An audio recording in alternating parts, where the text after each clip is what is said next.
혹시 다 때려치우고 시골 가서 농사나 지을까? 이런 생각 한 번쯤 해보시지 않았나요? 오늘 이야기의 주인공이 바로 그런 분입니다. 멀쩡히 도시에서 잘 살다가 어느 날 갑자기 염소 농장 주인이 된 분이죠. 근데 이게 그냥 충동적인 결정이 아니었어요. 아주 치밀한 계획과 엄청난 끈기가 있었는데 과연 어떻게 꿈을 현실로 만들었는지 그 청사진을 한번 같이 따라가 보시죠. 이 말이 모든 걸 설명해 주는 것 같아요. 주인공 김병삼 씨는요, 처음부터 뭐 대단한 농사꾼이 아니었던 거죠.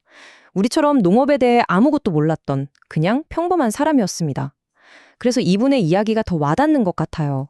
아주 현실적인 고민에서 모든 게 시작됐거든요.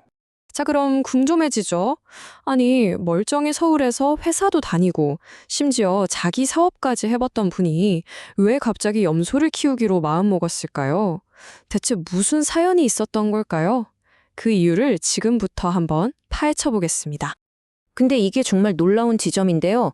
우리가 흔히 생각하는 것처럼 에라 모르겠다 하고 충동적으로 결정한 게 전혀 아니었습니다. 무려 8년 동안이나 준비하고 계획한 결과물이었어요. 처음에는 뭐 고추나 고구마 같은 작물도 알아봤다고 해요. 그런데 가만히 생각해보니까 농사 경험이 없는 자기가 혼자서 다 감당할 수 있는 게 뭘까? 고민 끝에 찾아낸 게 바로 이 보어 염소였던 거죠. 자, 이렇게 8년이나 꼼꼼하게 계획을 세웠으니 이제 모든 게 순조로울 것만 같죠? 그런데 진짜 어려운 관문은 따로 있었습니다. 막상 실행에 옮기려고 하니까 상상도 못했던 거대한 벽에 부딪힌 거예요. 근데 그게 놀랍게도 농사일 자체가 아니었다는 겁니다. 바로 땅을 구하는 거였습니다. 아니, 염소를 키우려면 땅이 있어야 하잖아요. 근데 마음에 쏙 드는, 그러면서도 예산에 맞는 땅을 찾는 데만 무려 5년이 걸렸다고 합니다. 5년. 정말 이 숫자 하나만 봐도 이분의 끈기가 어느 정도였는지 감이 오시죠? 본인 입으로도 이렇게 말해요. 원하는 가격에 원하는 땅을 구하는 게 제일 힘들었다고요. 심지어 마음에 드는 땅을 찾고 나서도 끝이 아니었어요. 땅 주인을 무려 6개월 동안이나 쫓아다니면서 설득해서 겨우 팔아달라고 할 수 있었답니다. 야, 진짜 보통 끈기가 아니죠. 자, 그렇게 우여곡절 끝에 드디어 꿈에 그리던 땅을 손에 넣었습니다. 그럼 과연 어떤 농장을 만들었을까요? 지금부터 숫자로 그 규모를 한번 같이 보시죠. 와, 전체 부지가 무려 5,000평. 이게 어느 정도냐면요. 축구장 2개를 합친 것보다도 더 넓은 크기예요. 거기에 120평짜리 축사를 3동이나 지었고 60평짜리 퇴비사도 따로 만들었죠. 지금은 봄에 새끼들을 많이 분양했는데도 아직 150마리 정도의 염소들이 이 넓은 곳에서 마음껏 뛰놀고 있다고 합니다. 그럼 이 농장의 하루는 어떨까요?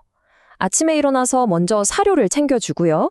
그리고 한 오전 10시쯤 돼서 풀에 맺힌 이슬이 마르면 그때부터는 완전 자유시간입니다. 염소들을 그냥 싹 다 풀어놓는 거예요.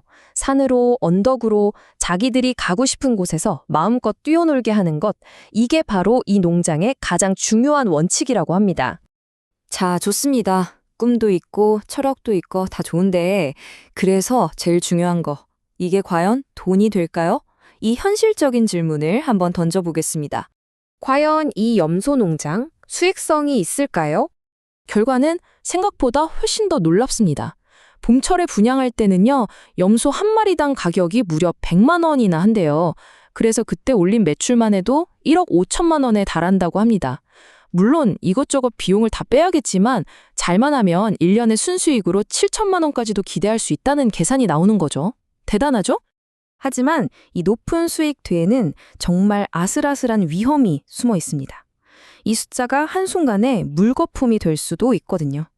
이 수익을 위협하는 아주 치명적인 존재들이 늘 곁에 있기 때문입니다. 그건 바로 각종 해충과 질병입니다. 매일매일이 보이지 않는 적과의 전쟁인 셈이죠. 특히 파리가 정말 무서운데요. 혹시라도 장염 걸린 염소가 한 마리라도 있으면 파리가 그 병균을 순식간에 다른 염소들한테 다 옮겨버리는 거예요. 그럼 폐사로 이뤄질 수도 있는 거죠. 모기나 진드기도 마찬가지고요. 정말 한시도 마음을 놓을 수가 없는 겁니다.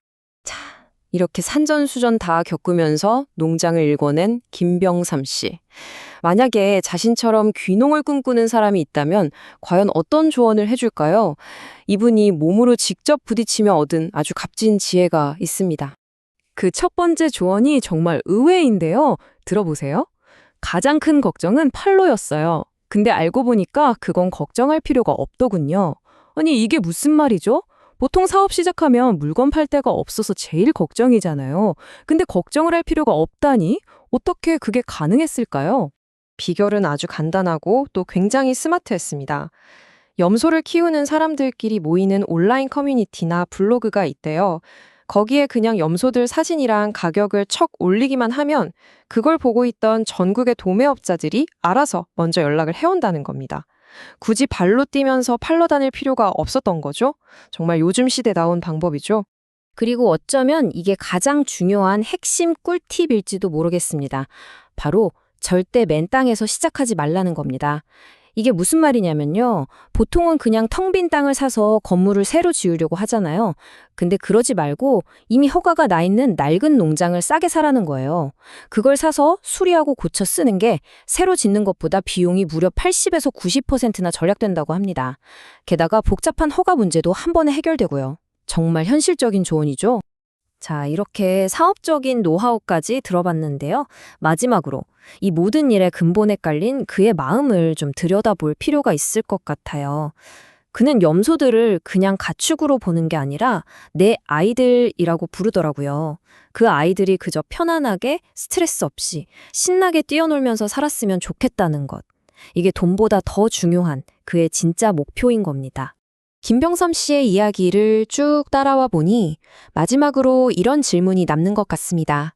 과연 우리에게 좋은 삶이란 뭘까요? 또 우리가 돌보는 다른 생명들에게 좋은 삶이란 어떤 모습이어야 할까요? 어쩌면 진정한 성공은 돈의 액수가 아니라 바로 이 질문에 대한 자기만의 답을 찾아가는 과정 그 자체일지도 모르겠습니다. 여러분은 어떻게 생각하시나요?